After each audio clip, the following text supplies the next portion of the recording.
refreshing. That's a refreshing drink.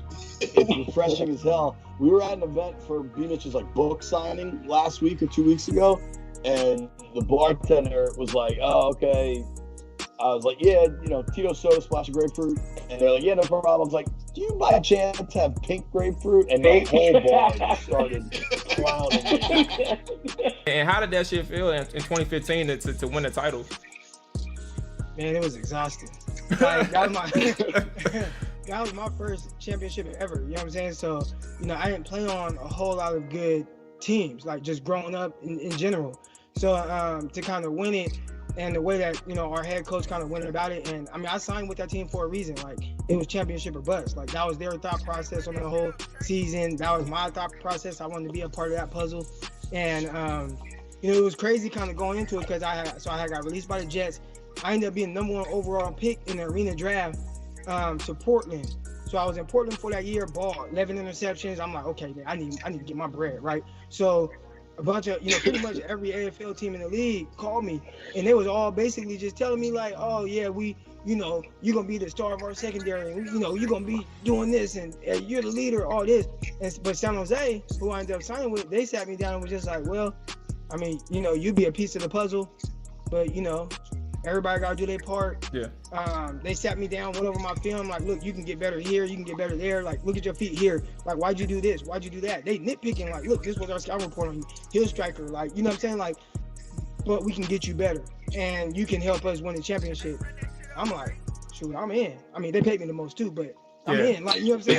They kept it a buck with you and held you accountable, man, for sure. Yeah, held me accountable. And it was tough, man. There was a lot of transition with that, like just the style of coaching, the changing up my entire technique that I have. I played a certain way my whole life, and I just came off a year I had 11 interceptions. And they're like, nah, like, yeah, you did, but you did this all wrong. Like, you know what I'm saying? And they changed up everything, made me I look much smoother, better, and quicker, and on my breaks, everything on film. Yes, sir. But just we were balling. We only lost one game all year. Yes. But even after every game, you felt like we lost because it was always something you felt like let me go ahead and remove that. There we go. What's good, man? Welcome back to another episode of the Trap or Die Podcast. I am your host, Jamal Forrest. Obviously, Trap or Die, of course, is provided to you by 214 Media. AJ and Dre is checking in for it in a second. Let me go ahead and add in our guest right quick. Let me go ahead and get that man. Let me remove this from the studio. Let's go ahead and get in our guest right quick. Boom, boom, boom.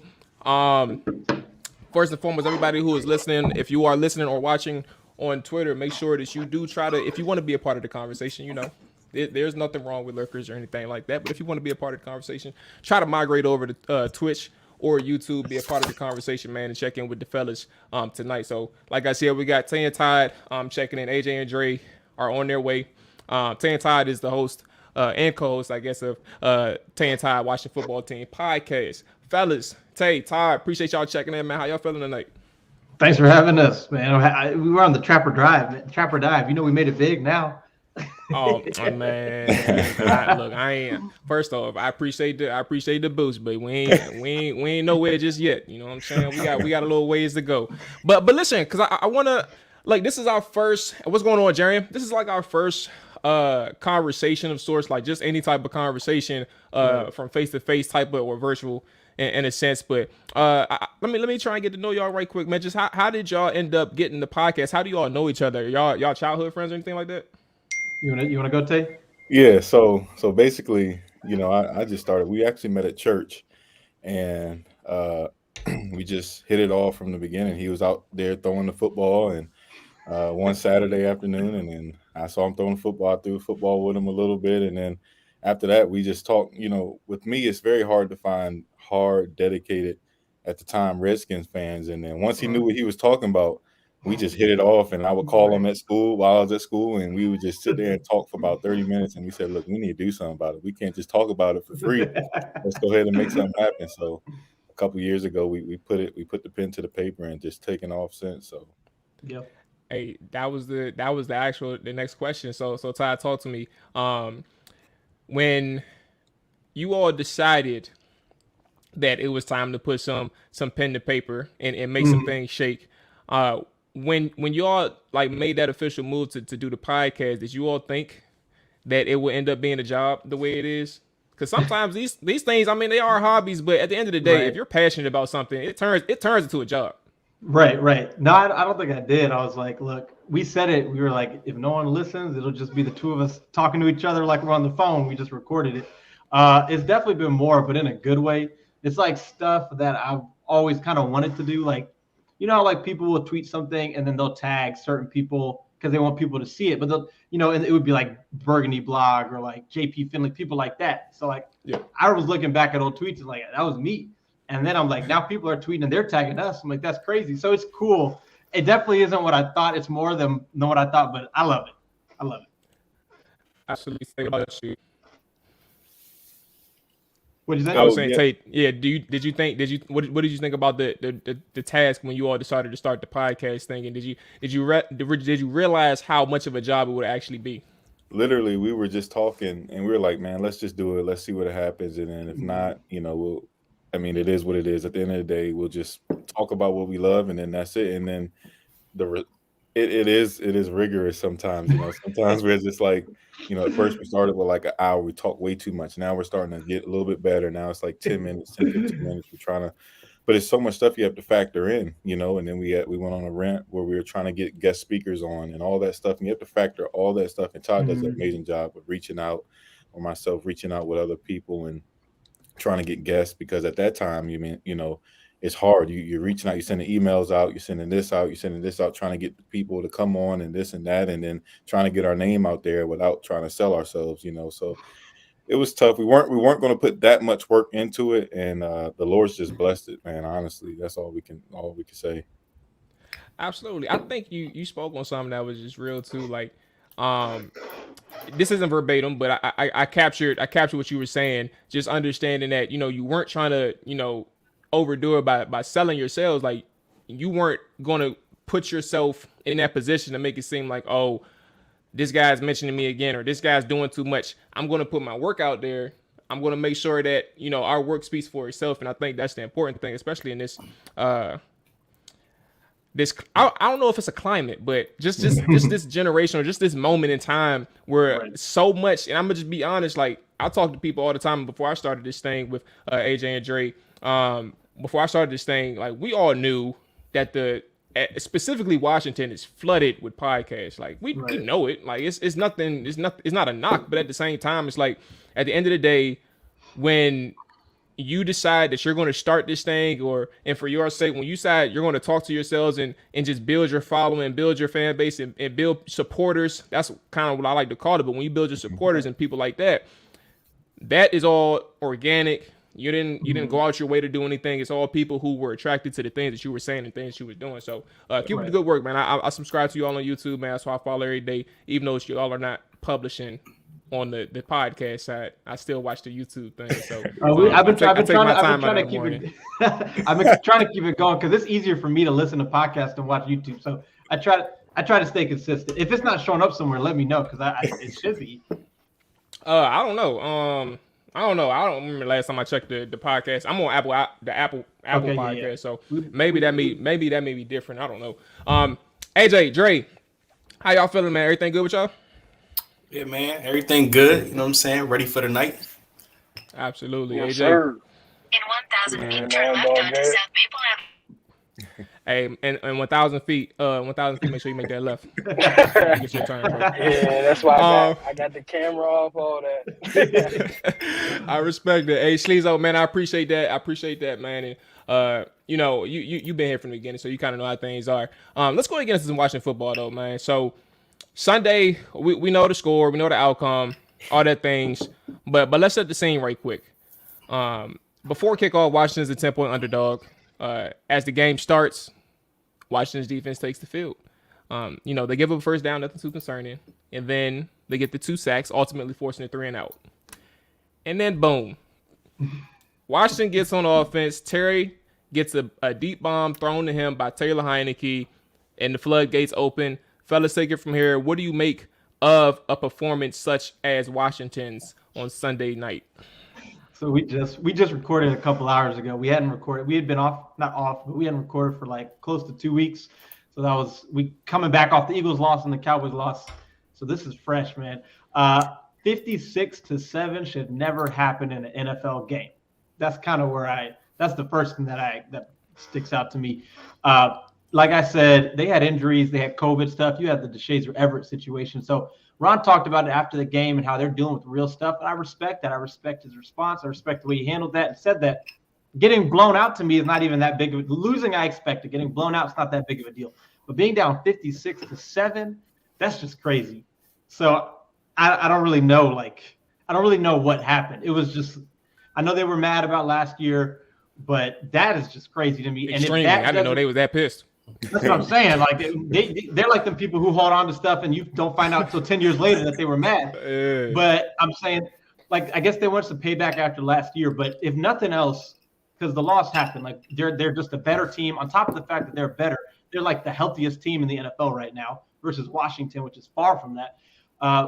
I'm hoping that despite all the reasons, the potential, not even excuses, but reasons why they couldn't keep up with the Cowboys being better, that this will give them a reason next year. Cowboys lost twice last year. They were mad. They took it out this year. Well, y'all got like busted up twice this year. So next year, I expect y'all to come out and bring that same energy that the Cowboys brought this year because they embarrassed them twice.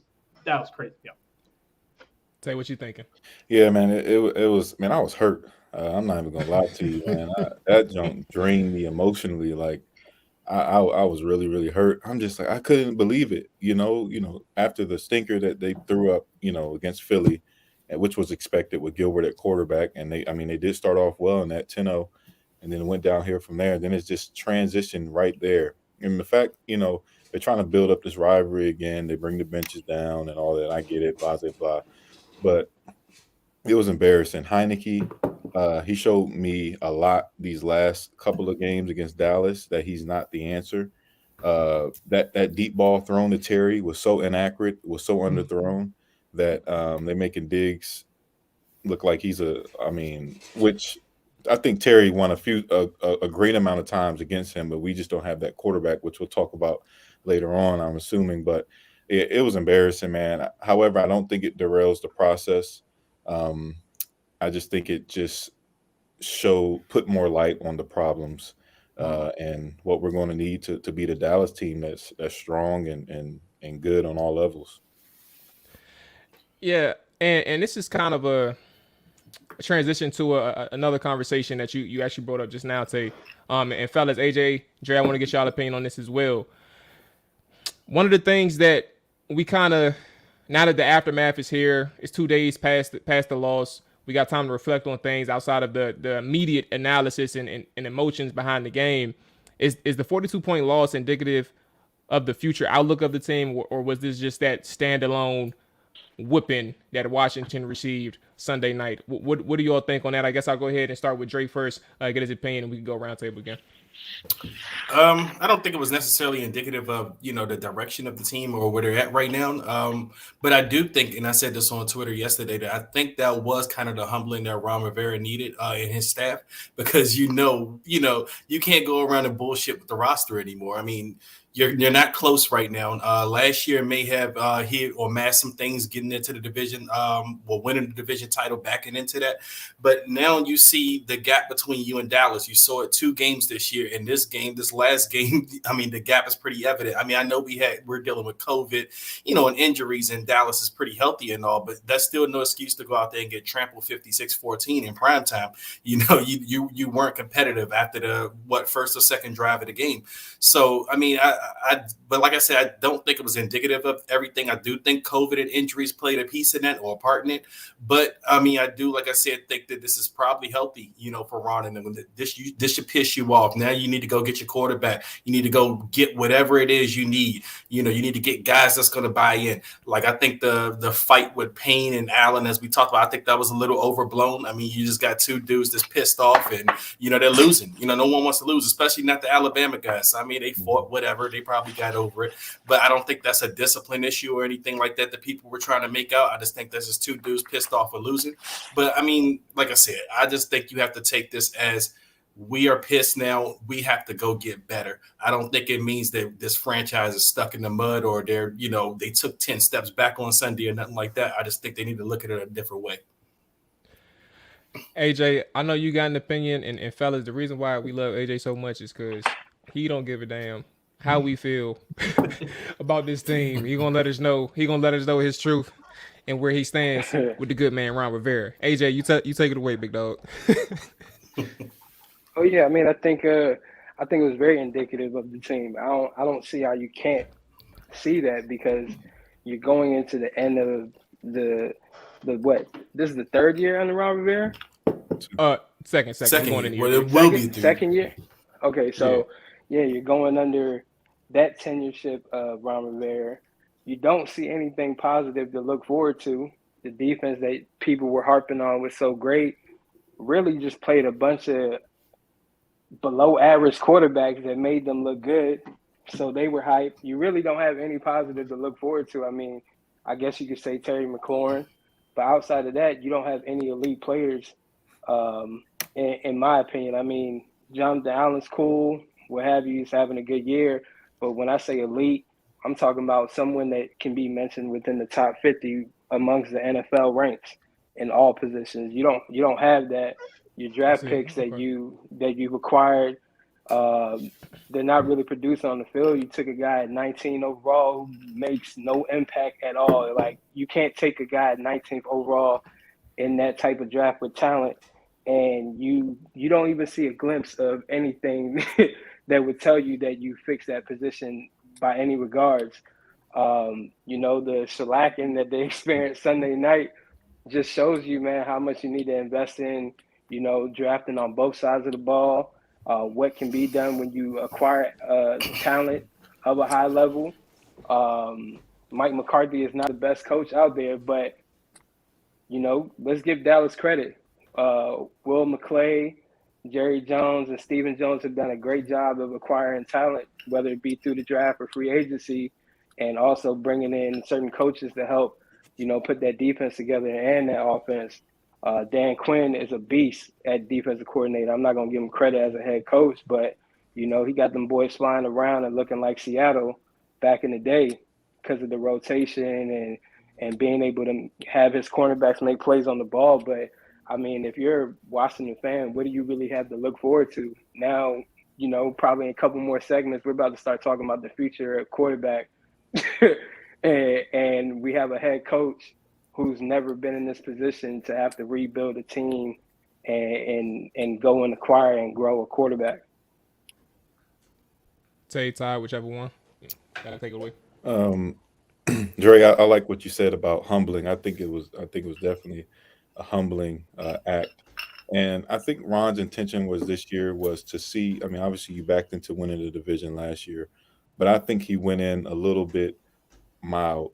And what I mean by that is I think he went in to say, okay, we won the division last year. Let's see what we're really missing. And that's why you got that Ryan Fitzpatrick move. And I think he really wanted to see where the team is at. Okay, now you see where the team is at this year. You just cannot spend limited money on the offense. You got $80 million this year. You need to you need to spend. You need to spend. There's plenty of receivers out there this year. Allen Robinson, Mike Williams, Gallup, Godwin. So they're gonna have to spend. I don't think this loss hurts the regime. Like I said, I'm going to give Ron credit because he needs a quarterback. I'm not going to judge him yet until he gets his quarterback. That's when I'll judge him. And I think he has every right to. He had a Dwayne Haskins situation that was messy. Had to get rid of that Alex Smith messy situation. I guess we tanked it last year about getting a quarterback. However, I love the quarterback prospects coming out this year. But AJ, I have to disagree with you on that because he did kind of build a team, that Carolina team, and although he had some losing seasons, he did take him to a Super Bowl. And then he did draft Cam Newton.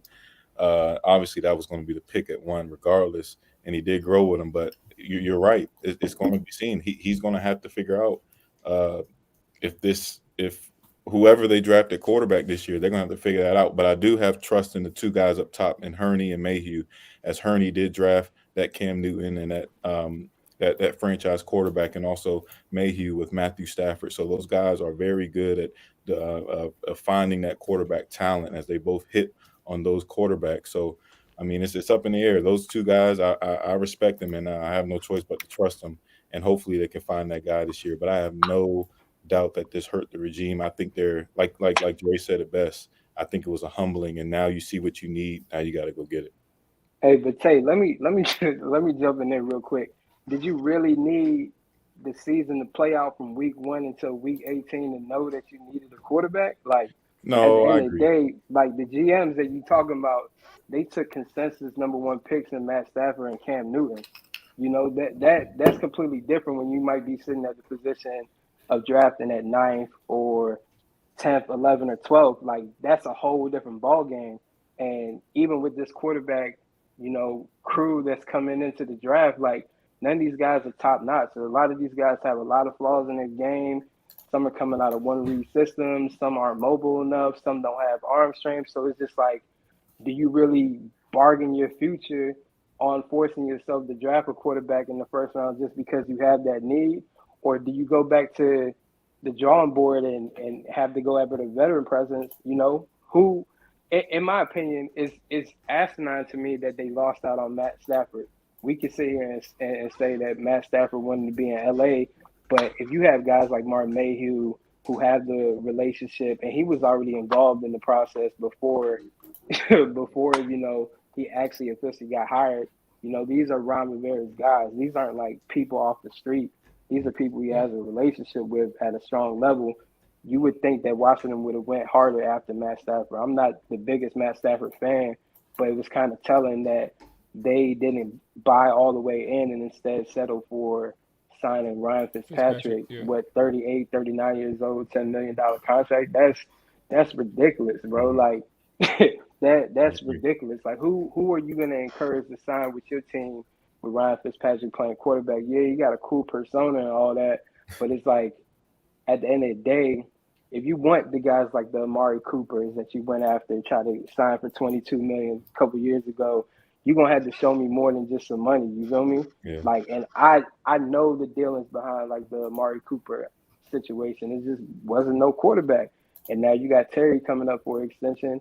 It's like, can you really sit here and allow Ron Rivera to take a quarterback first round? Because that means you're gonna have to give him 2 years. You're gonna have to give him 2 additional years to see what it is. But for me, I think Ron Rivera is over his head. He got way too many responsibilities, and it's so weird how the NFL works. It's like, how you get fired from your job and had like multiple losing seasons in the past recent years of you coaching, and then you get hired and get promoted with more responsibilities. Like, how the fuck does that make sense? Hey, look, Oh, hold now- on. Can I speak on that real quick? The responsibilities Sure, go thing. ahead. I think people are kind of overstating Ron's, like, I think a lot of people are kind of misconstruing and kind of saying he's more of a dictator in a sense in the responsibility standpoint. And I don't think that's the case. I think that's why exactly he hired Marty Herney and Martin Mayhew. Marty Herney is a guy that he can rely on for play evaluations, which he's done a lot of Ron's career when Ron was there. I mean, Ron can trust him. He hired Ron as a head coach. And then Martin Mayhew, he's there to do the day-to-day operations. So it's not like Ron is out there scouting and Ron is out there saying, I need this quarterback right here in college. I don't trust you, Martin. It's my word over yours. I think he listens to those guys and he leans on them, but he's also going to take the sword for those guys if things fail, you know. So and you know, I know there's been a lot of talk about Marty Herney and a lot of people saying, you know, oh, me and AJ had this conversation earlier about Cam Newton where AJ said he doesn't really get credit because he picked the first in the draft.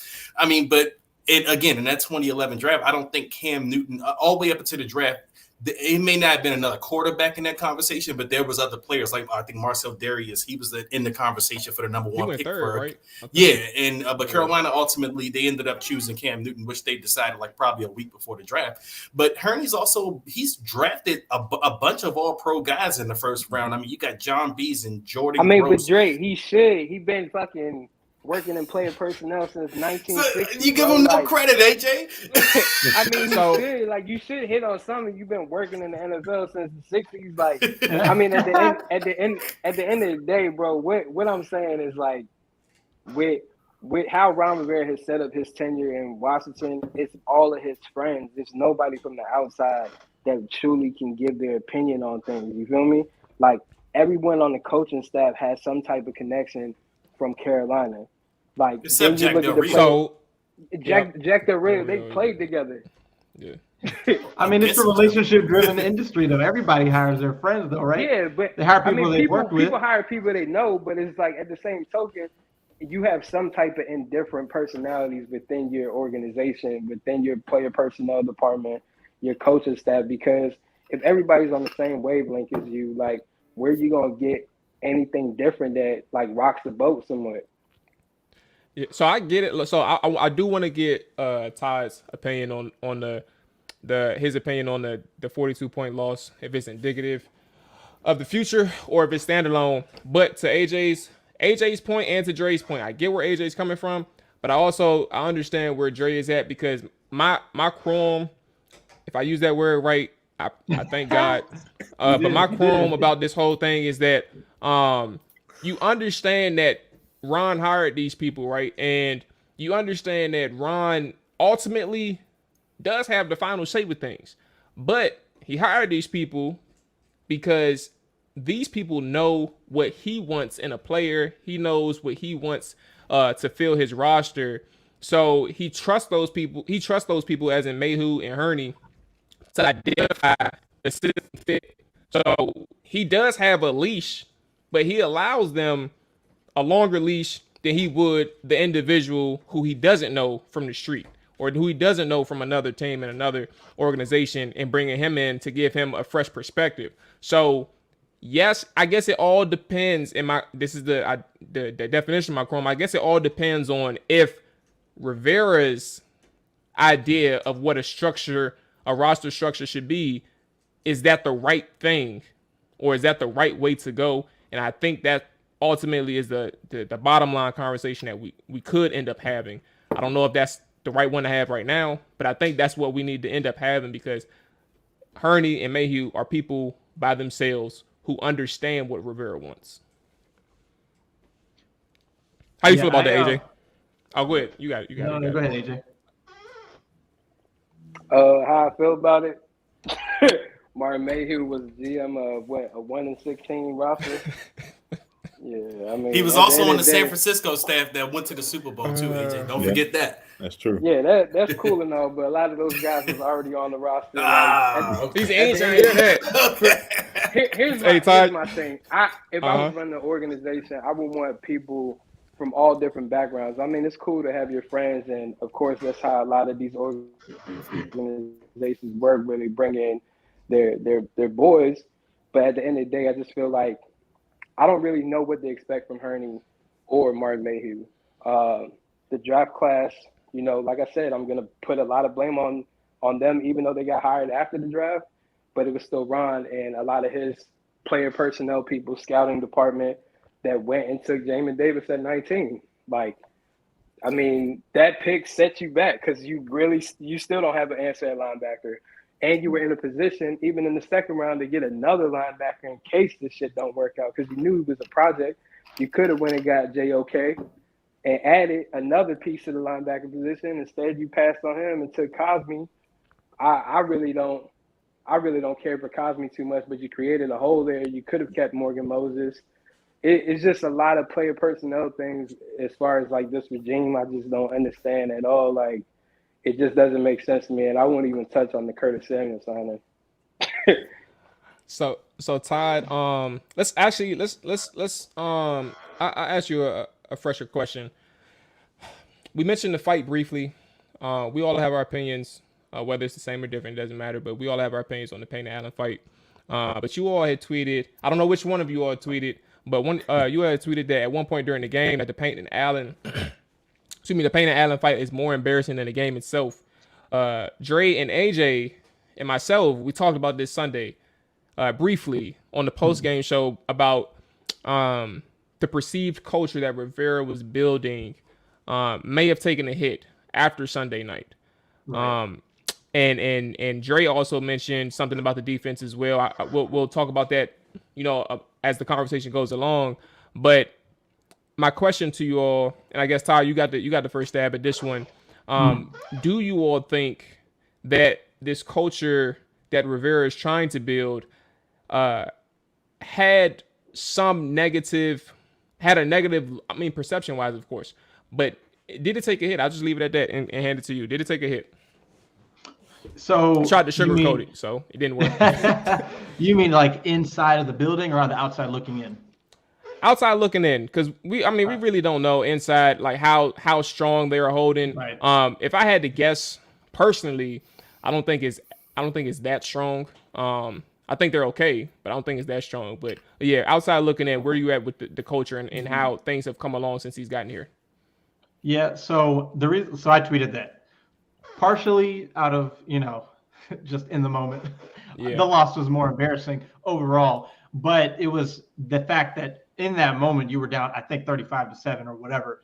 And then people weren't even talking about that. They were talking about the fact that players were fighting. And I just said on our episode that, like, I don't care. They can fight. But the way it looks and the fact that Adam Schefter's out here tweeting it, these people with 100,000 followers, video with the million views going around of our players fighting, I hated that. But as you know, in terms of whether his culture took a hit on the outside looking in, I feel like for me, it kind of, some of it will fall on this next game because like teams take big loss. Like I said, 56-7 should never happen. Washington blew out the Cowboys last year that was on Thanksgiving, if I'm not mistaken, right? Yep. 41-16. They were in a similar position. Yeah, they blew them out twice. They were in a pretty similar situation that Washington's in now with their backup quarterback and stuff. And then we see what happened when they got their guys back. The Dolphins lost 59-10 to the Ravens, I think week 2, week 3 last year. And I guess I'm saying, for me, it will determine how they respond to taking a loss like this, whether or not it's indicative of it. Because you're going to lose. Like, we all know this. You're going to lose. Sometimes you're going to lose terribly. 56-7, 56-14 is on another level of bad. But are they going to let that dictate how they go forward? Or do you take what you needed from it? Are you humbled? And then you go on and you fight. So for me, looking on the outside in, I think at first it did. But now it doesn't. Because if they can stick together through taking a loss like that on Sunday Night Football and still have belief in the coaching staff and the direction of the team, then that means that, okay, you should be able to handle some real lows. And you got to be able to handle those lows. So I think right now it didn't, because you got to remember this team was still a 3-13 roster a couple years ago, and Ron Rivera was planning to rebuild over 5 years, and then they fell into the division last year. But they still need to build this roster up. So they shouldn't be better than they are right now. They still shouldn't lose the way they did. But I still think that it was more humbling in the sense that, okay, we clearly still have work to do, but the culture is still intact despite having lost the way that we did. Say where you at? Yeah, same. That was at the time I was like, come on, man. I know the Cowboys fans was probably out over there tripping out. Oh, we beat them so bad. They over there fighting each other. And that's what hurt the most.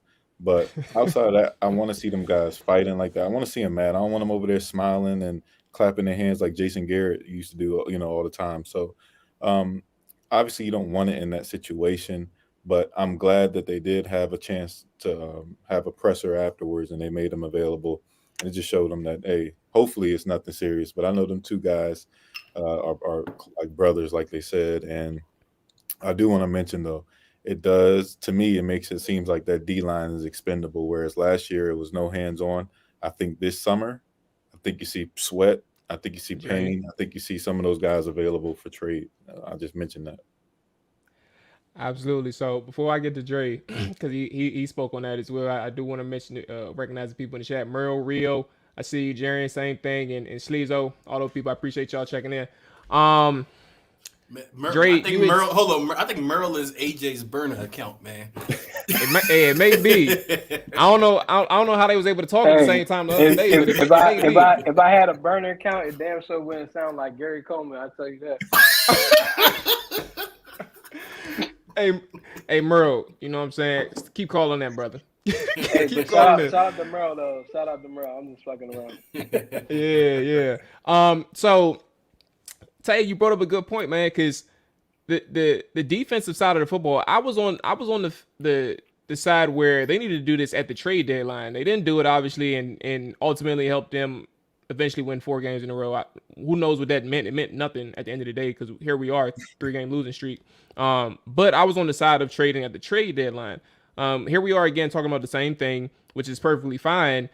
Dre had mentioned Sunday or maybe Monday Defensively, this team has only played about 4 good games all year.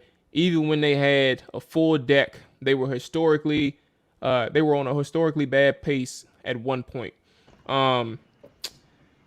This coincides with the culture part to me. Now, and I'm gonna hand it. This is whoever wants to take the stab at it first. But for me, I look at this team and I ask myself about the culture, and the thing that pops into my head isn't is the culture good or bad. Like we know that the culture has shifted, right? We know that the culture at one point wasn't even centered around football. It was bullshit. It is what it is. It was just bullshit. It was centered around nothing. So we know that what Ron Rivera is trying to do here and what he's trying to establish. He's gotten it to the point where they're focused on winning and losing, at least on the football side of things. Mm-hmm. The culture side for me now revolves around, has Rivera achieved the winning side, I guess, or the side in which he said from the beginning in, responsibility falls on me. If these players fall in line with me, we are successful. If the players fall in line with me, we're doing things, I can take accountability for XYZ. If they don't fall in line with me and what we're asking them to do, then we have a problem. And I think that's kind of where, and obviously I didn't go verbatim, but this is time and again, even to this point and the 2-6 start, we have heard instances in which players have not fallen in line, especially on the defensive side of the football, especially on that defensive line. And I don't know if this is sustainable moving forward. And it's concerning because the rumors, we don't have anything confirmed, is people who are under contract for multiple years, and they're also your 2 biggest stars on the edge rushers. And that's Montez Sweat, and that's Chase Young. I'll hand it to you all, and I'll just see, where is this culture thing for you? Because I'm not entirely too certain right now that even though they changed the culture, it's going in the right direction right now.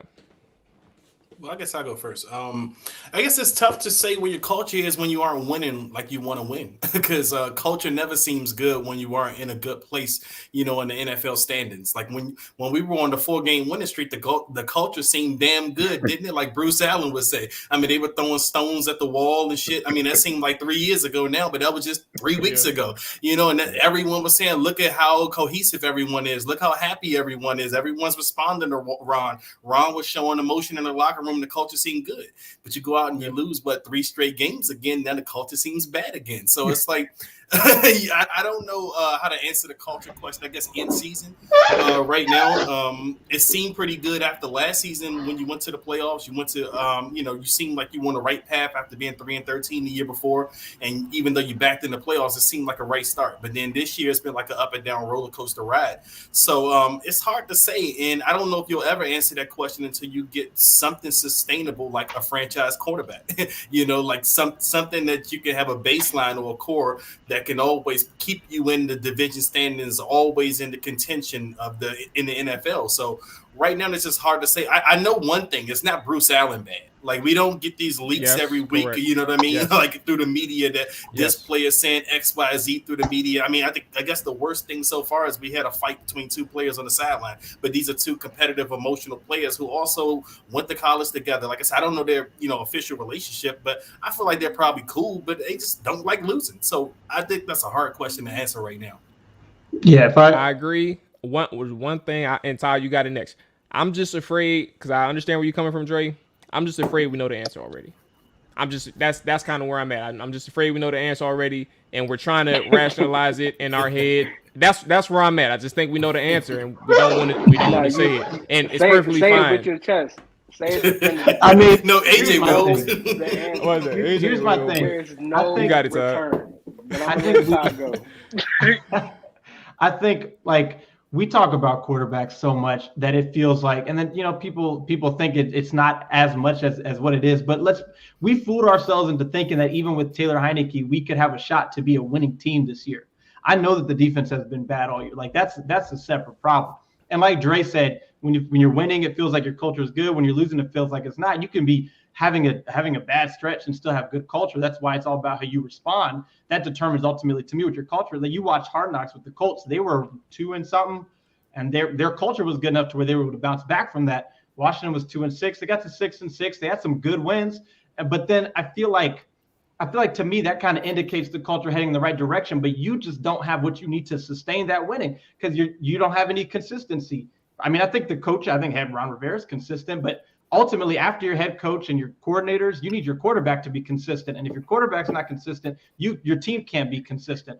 And so that's why it feels like the culture was good for 4 games, but suddenly it's not because there's no consistency on the roster because you don't have enough elite players, the most important one being quarterback. So for me, like, I get it. I think that the culture is heading in the right direction, but until we have a consistent player at quarterback, then we can never really know. And if we never get that, then I think the answer would have to be no, because ultimately you never got there. I mean, I think we're tying winning into culture too much. I feel like culture should be good whether you win or lose. You know, like you just mentioned with the Colts, you know, they had a losing record, but within that locker room, the guys are tight knit with each other. They know that there's a promise for tomorrow. They know that they're a few pieces away from really making a run at this thing. Within that locker room, these guys don't really know that. I mean, if you look if you've seen what's been done at the quarterback position and other skill positions on the team, you really don't have much to look forward to. Like, you still don't have a number 2 for Terry McLaurin. You bring in the Colts always had a quarterback. Yeah. Colts always had a quarterback. They also got a GM that really knows his shit. Like, he knows exactly what he wants his team to be molded by, whether it be on the field and also the personalities. Whereas with this team, like, everyone makes big emphasis on the first round draft picks on the D line, and it's like even people saying like trade them for what? Like, what are you really trading them for? You gonna want this staff to go and draft another player with a 3rd round pick or 4th round pick when you already know what you got already on the team? You just created more holes for yourself. So it's just like, I just feel like, Maul, you already said it. We already know that the writing is on the wall. Like, we can see it clear as day. Like, there's no coming back from this. It's only going to get worse, especially if they don't acquire a veteran quarterback in the offseason before. I'm glad you said that part. Before the draft. I don't know. You know, I'm not going to close the book, but I'm glad you mentioned the quarterback part. I'm open. Yeah, I think things have changed. They don't acquire a quarterback to make some noise and also make these players on the team feel like they have something to look forward to, then it's all done. Like, there's nothing more that Ron Rivera can come in that locker room and say to those guys that's going to encourage them and make them feel like this season is really worth pushing for. I mean, the reality is these athletes are still human. Like, the same way we look at rosters and be like, damn, if we had Deshaun Watson playing quarterback, man, we definitely got a chance. But if we got Taylor Heineke or Ryan Fitzpatrick, fuck what they say in the media. Like, football players are infamous for just saying bullshit when they speak to the media because of the fact that they don't have guaranteed contracts. So you can't even pay too much attention to that. But it's like, reality around the league, man, is guys that know that they have a roster that's worth, you know, them busting their ass for in the offseason to compete and potentially make it to the Super Bowl. I don't think anybody on Washington could definitely sit here and say, yeah, we got the roster to compete in the playoffs. Like, no way. My thing is with Sweat, what is he doing that a 3rd round pick can't do? I mean, he has what? How many sacks? 4? Maybe? 5? Maybe. Same I with can take it Payne. right now while you talk. Go ahead. Same with Payne. What is he doing that a 5th round or a 4th round pick can't do right now? And that's what I'm saying. We need to trade him while the value is there. If you can get a guy that can buy in and a guy that's not, I'm willing to trade whatever it takes to get a Deshaun Watson or to do. Like last year, they were saying that Sweat, they wanted 2 defensive starters. Right now, I'm giving them Payne and I'm giving them Sweat because a franchise quarterback can I'm telling you, bro, because a franchise quarterback can overcome all that. I mean, look at Burrow. Look at Burrow. They have nothing on defense. I mean, they have maybe a few things on defense, but I mean, my thing is the franchise quarterback is so important that's why I'm glad this year happened, because it shows you with those 4 or 5 guys, that may not be it. Maybe you can do better with a third round guy who has a bigger motor than a Sweat or a Payne who's more disciplined. So I just want us to look at that, because you say you don't want to lose, you don't want to throw around a pick. I mean, you don't want to throw around a good defensive player when you already know what you have. But at the end of the day, the most sacks Sweat has had in his 4th year, I'm assuming, is 9. So it's like, I mean, it's give or take. So I just think you gotta lose something in order to get that quarterback that you want. Yeah, I mean, nine, if I'm nine going to in be able to 2020, move those and he has pieces and 5 get right Watson, now. You see what I'm saying? And that's just unacceptable for a first round pick at that. What you want, AJ? Oh no, I was gonna say if I'm gonna move pieces and I can get Deshaun Watson, I'm all for it. But if I'm trying to move players and go get Derek Carr, like nah, I'm cool off Yeah, that. I agree. Like, Yeah, no, it depends on the player. But I agree with Tay in the sense that you could make those guys available, especially on the defensive line, because AJ mentioned about creating a hole. But after, if you get rid, let's say you get rid of a Deron Payne, you still have Matt Ioannidis, you still have Tim Settle. I think he's still here. I mean, I don't know if he's still in the contract after next year, but these are guys who could pretty much fill in admirably for Deron Payne and Montez Sweat. I mean, you can't pay him and Chase Young, I don't think. I don't think you can pay both edge rushers. So it's going to be one or the other eventually. So you keep Chase Young, obviously, and Montez Sweat would be the one that would get you some value. I mean, that's just if you're talking about getting a franchise quarterback like a Deshaun Watson or somebody. Mm-hmm. And I realize those guys have no trade clauses, but I feel like a guy like Deshaun Watson will waive his damn no trade clause just to get the hell out of Houston whenever he gets his name cleared.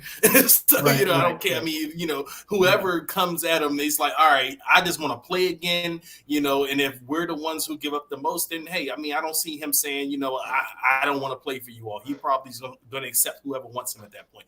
Aaron Rodgers, different story. He has the, pick of the litter. He's going to go wherever he wants to go. Russell Wilson, he's a wild card. I know we weren't on this list last year, but like I said, I agree with Tay. I would make one of those defensive linemen available because that's the biggest strength on the team. You have depth there. You're not actually creating a big hole if you get rid of one of those guys because you have more there. Yeah, can I say one thing too on that? Absolutely. Is just, I mean, we saw the defense struggle for the first 6, 7, 8 weeks of the season. Our biggest concern was if the defensive line, if Chase and Montez get hurt, and suddenly your defense is going to go into shambles, right?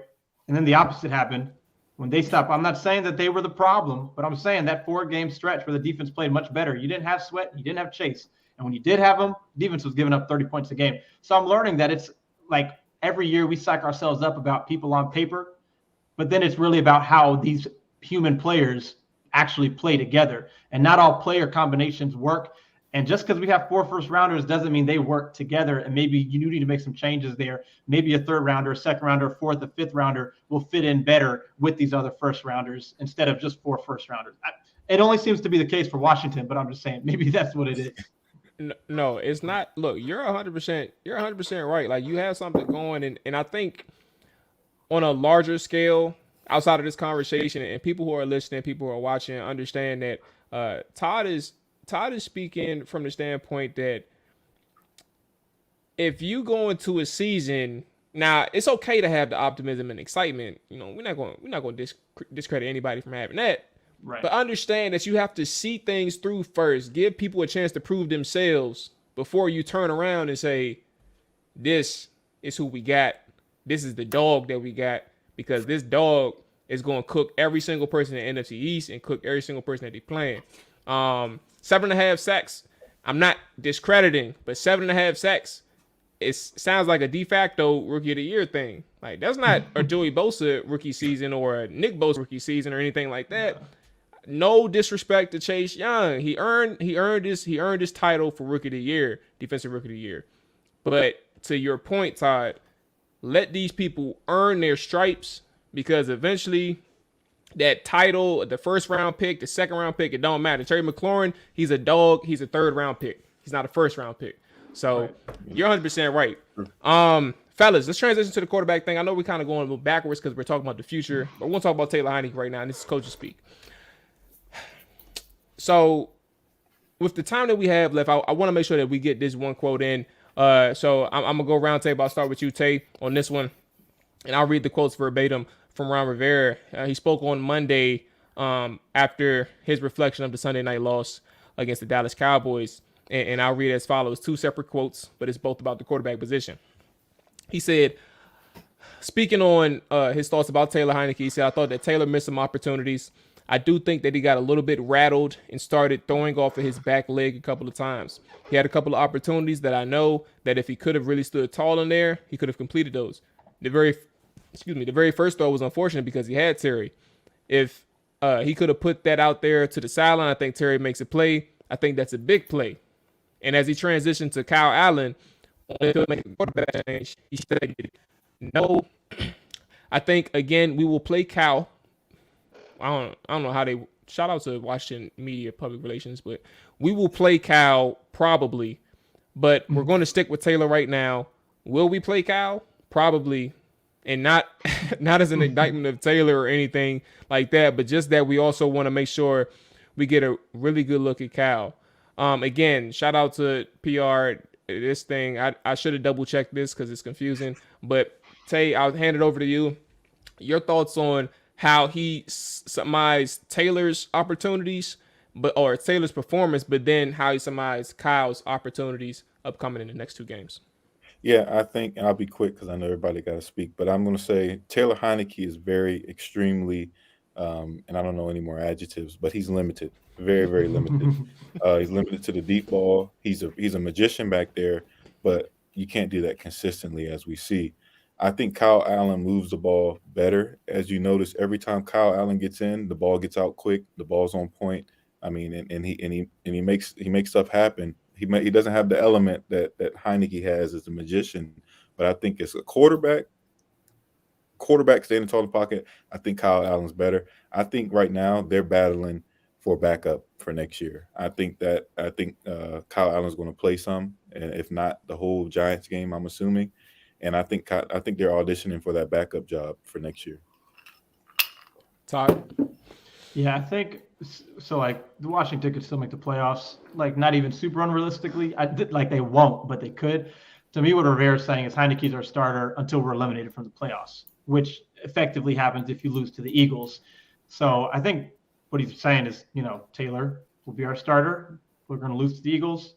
Then we're going to give Colin that last chance to play because that's what coaches do. They just let the quarterbacks play in the last game of the year. I think all year, though, Rivera's kind of just been having to, like, not sugarcoat, but not say exactly what the limitations are with Taylor Heineke.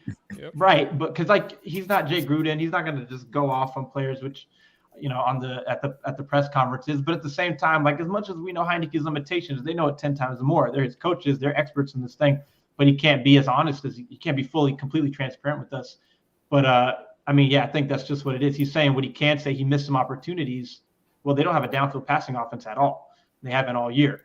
But Kyle Allen Heineke will start until they're eliminated from the playoffs ultimately, and then we'll see Kyle Allen week 18 against the Giants. So AJ, I want you to go next, but Tae and Todd, y'all had a quote or a stat, I believe, where you had mentioned the biggest plays for Washington's offense all year. I think it was the biggest run and the biggest pass, I believe, right? Can you explain that right quick so we can have some more context with this one? Yeah, the longest run is 27 yards. Would be 37, but Brandon Sheriff was called for holding. That's more impressive, really.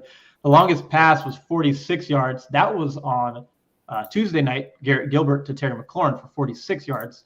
I don't know how long Diami's was on Sunday against the Cowboys. I don't think it was longer than 46. So their most explosive run on the season is 27 yards by a running back. Heineke has a 30-something yard, but by a running back is 27. Their most explosive reception by a receiver, tight end, is 46.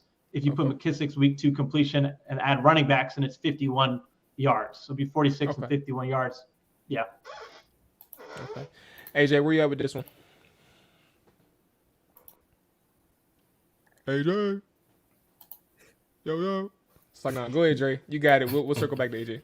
Honestly, at this point, I don't even know if it matters. The season just feels over at this point. I know there's mathematically a chance that it happens.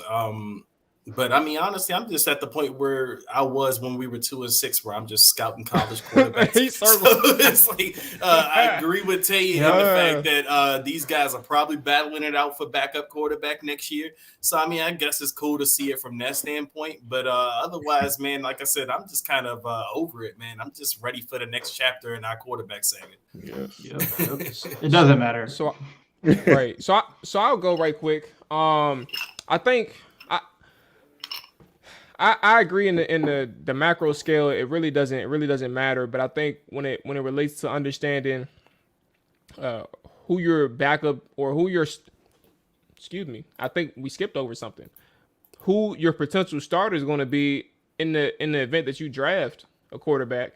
I think what this means and how he worded or how he tried to push out the specific phrasing of Kyle Allen playing.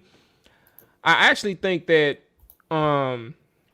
while it does make sense for a quarterback to get benched if you're officially eliminated, I think that Heineke is actually even on a shorter leash. And I think what that means when he says probably is understanding that Heineke basically can't mess up anymore. Like, that's kind of where I think that he's at. He's waiting for that opportunity to see if Heineke is going to come out and look like he did against Dallas. And Dallas, both Dallases, if he's going to come out and look like Dallas before he decides, you know what, if this is happening in the first quarter, we're going to move on from Taylor Heineke right now, and we're going to play Kyle Allen the last 3 quarters of the Philly game and the full 4 of the Giants game. So I think when it comes to an evaluation standpoint, it's not necessarily all about the quarterback itself. It's also about who your other people are at the skill positions. We got to remember, like, Curtis Samuel hasn't officially been put on IR yet. Like, right. he's still here. Like, they want him to play. It's 2 games left. Let me go ahead and add. It's 2 games left. So he's not necessarily giving up on Curtis Samuel too, because he has to prove a point.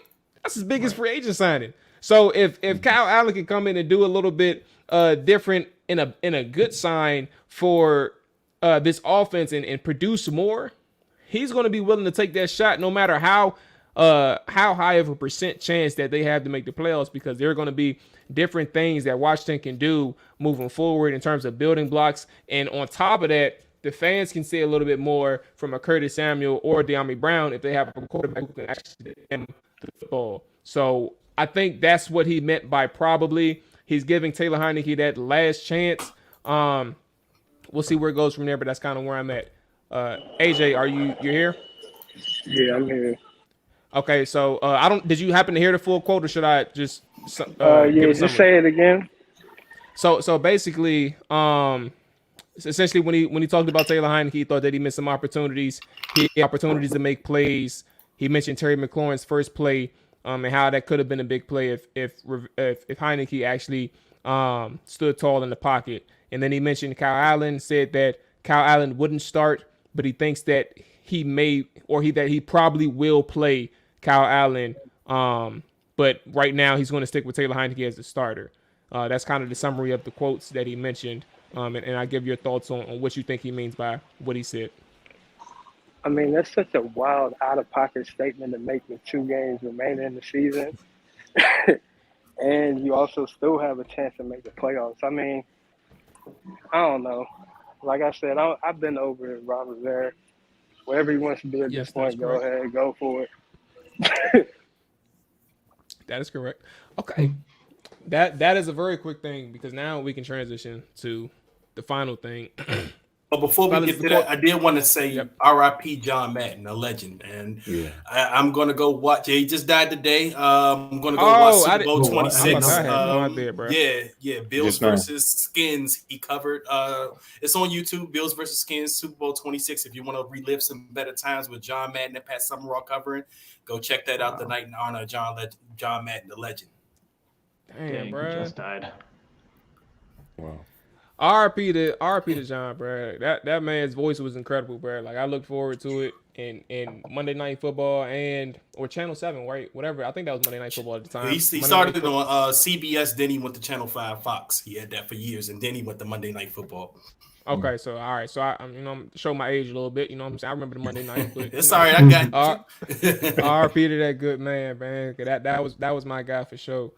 All right, so getting to the quote of the week, ladies and gentlemen, for those who don't know, quote of the week is essentially me bringing something to the show that I've come across, and we talk about it. It can be about sports or it can be about life.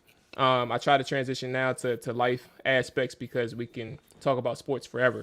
Shout out to Disco. He's the one that recommended I bring this one up because I did have something else. But the great philosopher, we call him Jamal Forrest. He tweeted today, self-accountability is an elusive trait that some people don't have interest in acquiring.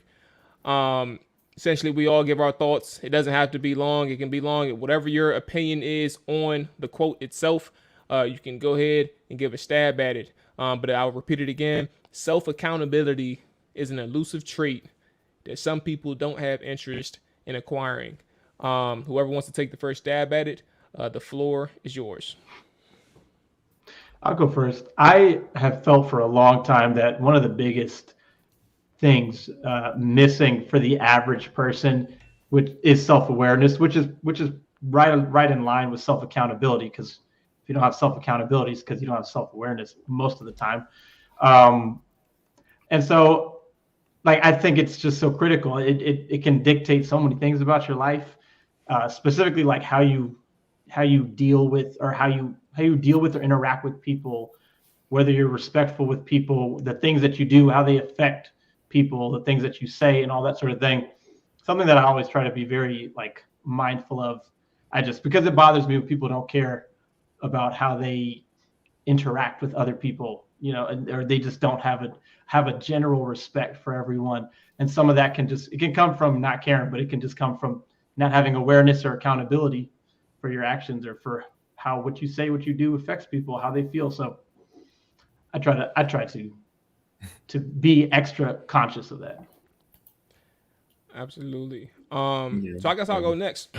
Let's go ahead. You got the floor. Yeah, I was gonna say accountability is rare altogether. I think accountability saves a lot of folks. And just something that I do is, as far as like my internet and text messages, I have my wife check a lot of that stuff. Twitter, all that stuff, because if you're not accountable, congratulations, by the way. My bad. Thank you, Big Dog. Appreciate it. But just like Deshaun Watson, for instance, say if he didn't do it, he had no accountability to kind of back up for him, and be like, no, well, he was here that night, and I can say, and I just think accountability as a whole is a lost art. So I appreciate that quote, because it is needed and it saves a lot of people from trouble. But people think of it as being nosy or you don't want people in your business, but in reality, it helps you out big time. So I'll be short. I think that. Well, I mean, shoot, the philosopher itself, the great philosopher, can tell you, where it came from. I think people are scared. Some people can be scared of accountability. They're scared that if they analyze themselves, if they take a deep look into themselves, they're not going to be appreciative of what they find. They're not going to be appreciative of the person that they've become. And it's not always negative. Like, you can be a person who's like, I'm going to use myself as an example. I'm not going to use anybody else. Mo, you did XYZ. You helped this person out. Understand that you did a good thing. Or, Mo, you thought all about yourself in this moment. You didn't take into account the person that you were dealing with or the situation that you were dealing with, and therefore you impacted them negatively or that situation negatively.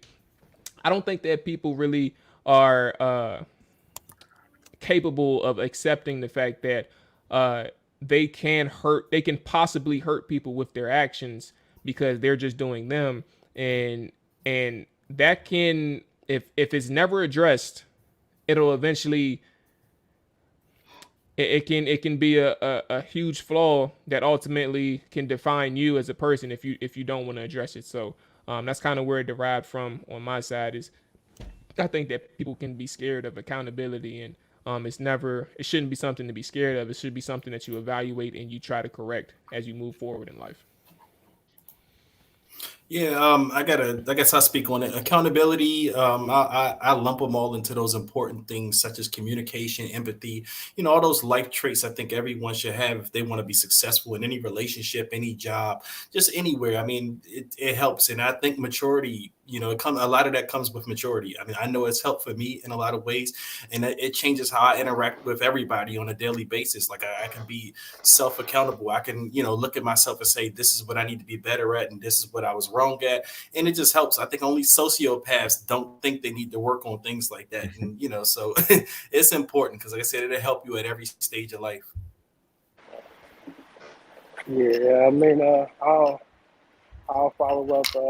And Maul, by the way, you try to be slick there and call yourself a great philosopher, huh? Hey, look, I wasn't gonna say now. Eventually people's gonna catch on. That's all it was. Come on, yeah. But yeah, man, accountability is very important, especially in this day and age where you have high traction in social media. A lot of people don't see their flaws and don't even want to address what's wrong with them. It's unfortunate that some people can't take a step back and realize who they truly are and try to go about correcting those things. A lot of people walking this earth, unfortunately, feel they're perfect. And if we had people that, took more accountability in their actions, the things that they say they do, the world would be a better place. I recently seen a quote somewhere that said, know what you know, but knowing what you don't know can save your life.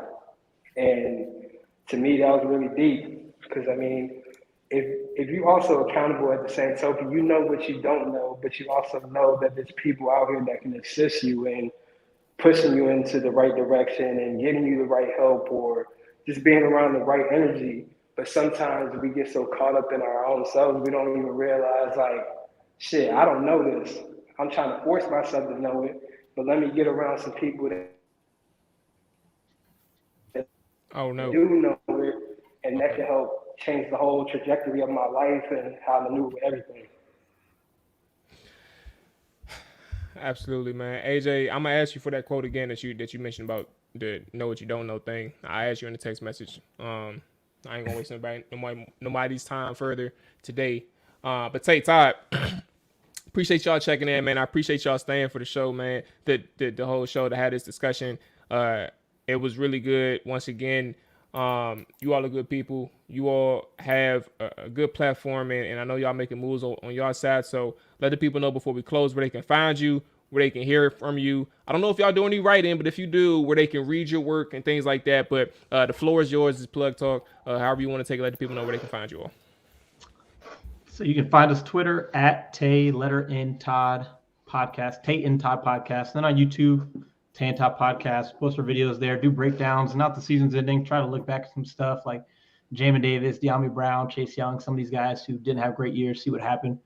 And then all our podcast is everywhere. We did a bit of a Christmas break, but we're back. So post an episode tonight. And thanks for having us, Maul, Trevor Dive, and Dre, AJ. Appreciate y'all stuff. I like the conversations y'all have. For sure. It's good stuff. Also, and I'll add this because there's not a lot of Black people doing this kind of. You know what I mean? You know what I'm saying? Brothers. Exactly. So like we got like Rio and Jalen from Bleeding Bean Jew who were close with it. And then so you guys are another one who there's just not a lot. And obviously, there's just a certain level of comfortability, but also just understanding that just comes from growing up in that same, vein and background. So I appreciate that. I'm glad we're able to get together. Thanks for having us on.